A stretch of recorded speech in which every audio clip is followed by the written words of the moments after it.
Well, we did in fact get the confirmation that there will be a Nintendo Direct Partner Showcase happening tomorrow. And this is such a grab bag for a presentation. With third parties, it could literally be anything. At least with Nintendo, we have an idea of some of their properties, what games could be due to get some sort of new iteration, or even what they could have out of left field. But with third party, it's literally anything, right? Especially now with the Switch 2. And one of the reasons I think these presentations in particular can be pretty interesting because the Switch 2 feels more capable during this generation here, even in its first year, than the Switch 1 did back in 2017 going into 2018.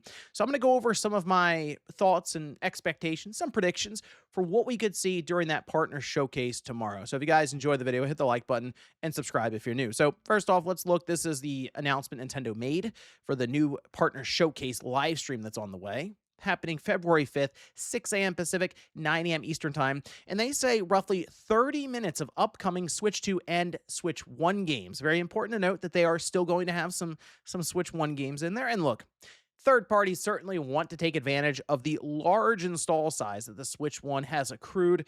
So you're still going to get that Switch 1 logo that pops up. Although I think a lot of people are just curious what the Switch 2 can even handle when it comes to different third-party games, especially ones that are almost in the impossible port territory.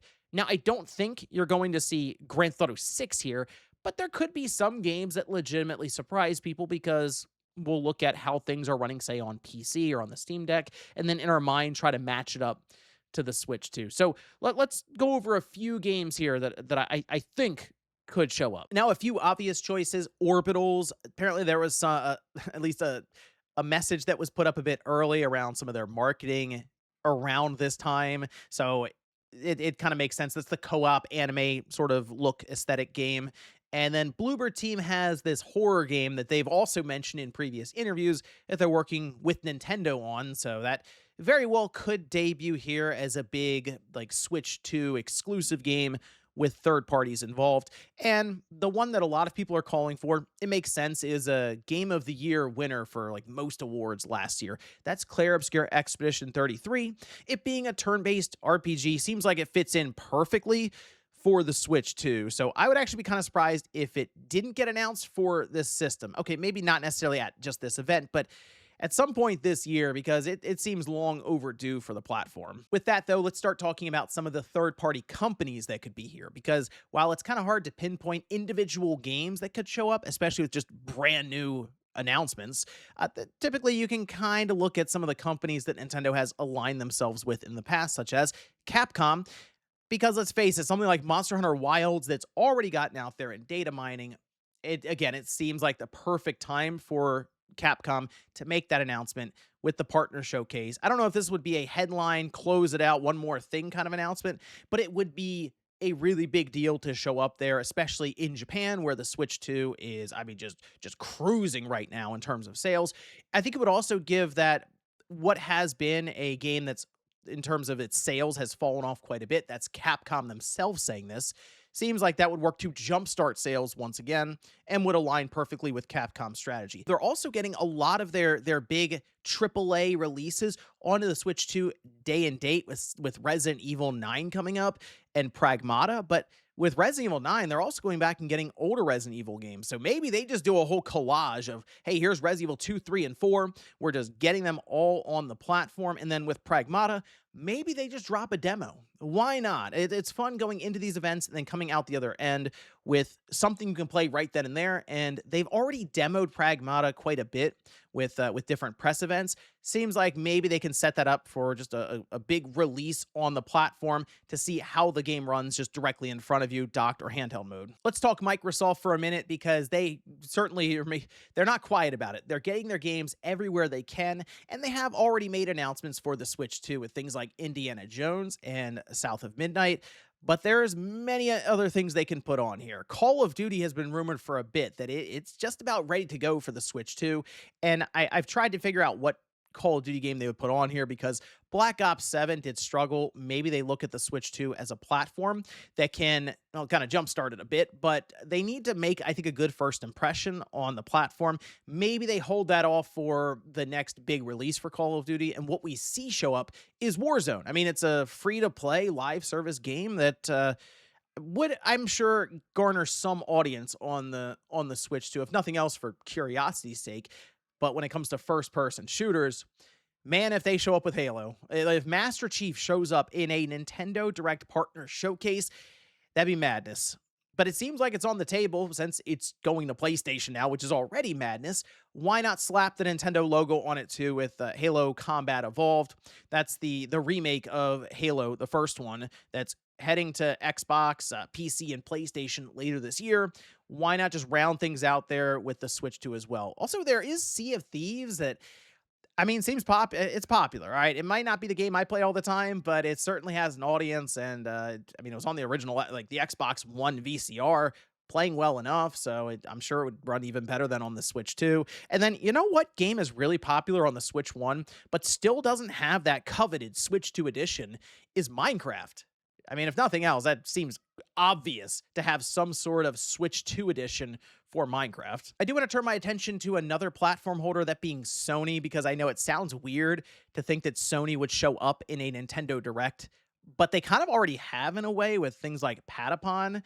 That was, again, it looks weird, but the way that this is all working out, where Sony will take some of their properties that they're not working on and then license them out to Bandai Namco, why not? Of course, you want to try to take advantage of the Switch and the Switch 2. And Gravity Rush is being thrown around quite a bit right now.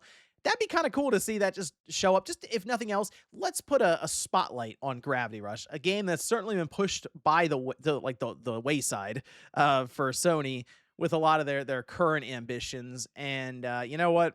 I predicted this last year, and it's a shame that I could miss by a couple of months.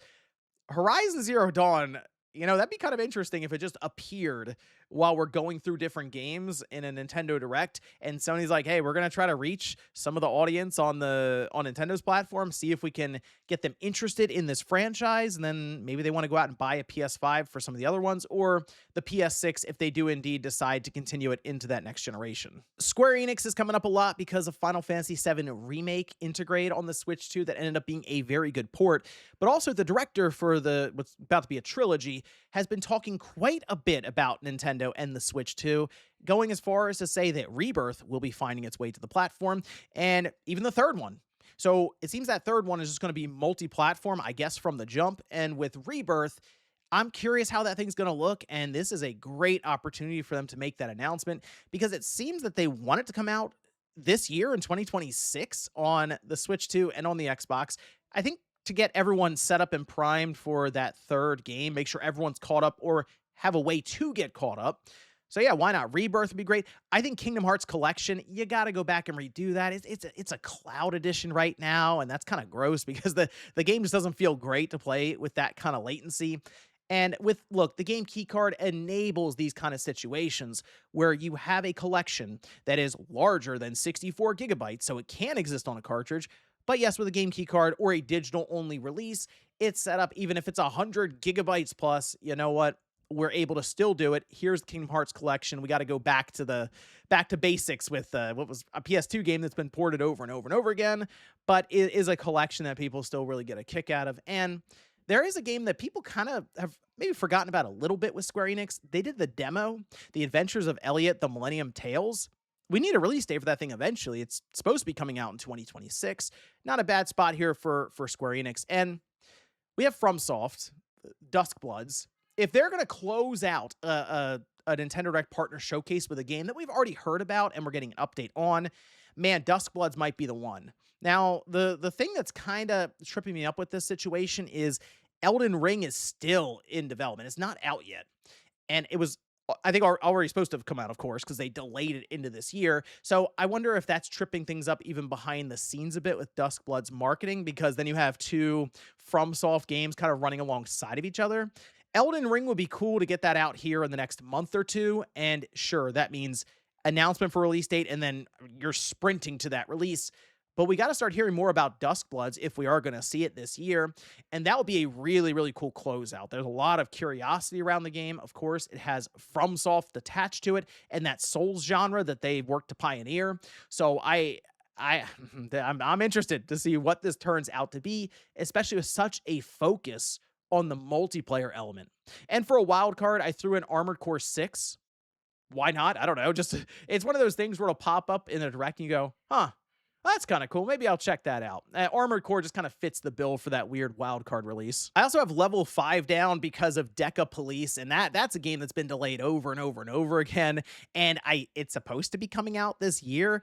I don't know. Anytime these partner showcases come up with Nintendo, I do look at level 5 and wonder if it's finally time to show off Deca Police in the sense that, hey guys, we're releasing this thing soon. But every time I think that, they just end up saying that it's not ready and they might have to delay it again. So who knows there. And one other, the thing with Nintendo, with these partner showcases, we look at it as all third party properties, developers, nothing Nintendo related. But then sometimes they do come out of left field with a partner who is working in partnership with Nintendo on a Nintendo IP, and that's happened with a lot of the Warriors games, for example. So I was thinking about this a bit, and you know what? A Xenoblade Warriors game will be kind of interesting with Koei Tecmo, and while I'm not into the Warriors games necessarily, every now and then an IP sticks out that I go, you know what? Maybe I will check that one out. And Xenoblade, I think, just makes a ton of sense for the spectacle of like the Warriors style games where it's over the top, crazy action, things are blowing up everywhere. I think Xenoblade makes a lot of sense actually for that entire setup. But this is gonna be a partner showcase that I think is gonna be interesting to see where Nintendo really sits with third parties. Could they have that big aha moment game where you go, wow, the Switch 2 can really run that, huh? And I think for a lot of people, GTA 6 is that game. But I have seen, I think Nate mentioned something like Black Myth Wukong even. That's one that, based on just the way it's running on PC, would, I think, catch some people off guard and go, wow, that's actually quite impressive what these developers can do when they optimize for a specific set of specifications on a closed box and system like the Switch 2. But let me know what your predictions are down below in the comments. While these third-party presentations can show some awesome stuff and be very exciting, keep in mind, there's also the potential for quite a bit of disappointment where it is oversold a lot, and then maybe there's just a couple of games that show up there that you're really curious or interested in. That's the way it is for all these directs. So go into it thinking, hey, if there's 2 or 3 games that I really like and I want to pick up coming out of a presentation that could end up having 25 games, that's actually not bad, and I think then is actually kind of a success. But we'll see what happens tomorrow. Again, 6 a.m. Pacific, 9 a.m. Eastern Time. Thanks, guys, for watching, and I'll see you next time.